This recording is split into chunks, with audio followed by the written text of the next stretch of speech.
అతి తక్కువ ఉష్ణోగ్రతలో కూడా జీవించగలవు. ఈ లెసన్లోని కొన్ని ప్రశ్నలు ప్రాక్టీస్ చేద్దామండి.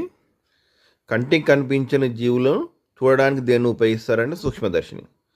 సూక్ష్మజీవుల ఉనికిని మొదట కనుక్కున్న శాస్త్రవేత్త అంటోని వాన్ లియోనోక్.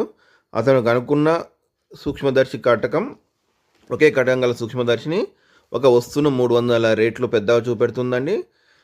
అది గుర్తుపెట్టుకుని పాయింట్. లియోనక్ తాను చూసిన సూక్ష్మజీవులను మొదట ఏమని పేరు పెట్టాడు? ఎనిమల్క్యూల్స్ అండి. తర్వాత వీటిని ఏమన్నారండి? బ్యాక్టీరియాలు అన్నారు. సూక్ష్మజీవ శాస్త్రం విజ్ఞాన శాస్త్రంగా ఏ సంవత్సరంలో ఆవిర్భవించింది? సంవత్సరాలు కూడా ఇంపార్టెంట్ అండి. 1674.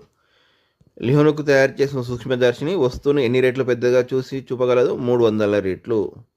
ఇంపార్టెంట్ పాయింట్ అండి. పెరుగు తయారు చేయడానికి పాలకు దేనిని కలుపుతాం? మజ్జిగ లేదా తోడు. పాలను పెరుగుగా మార్చే బ్యాక్టీరియా ఏంది? లాక్టోబాసిల్లస్. అతిపెద్ద బ్యాక్టీరియా అయిన దియో మార్గారిటా నైమీబియాన్స్ పొడవు ఎంత అండి? 0.75 మిల్లీమీటర్స్ అండి.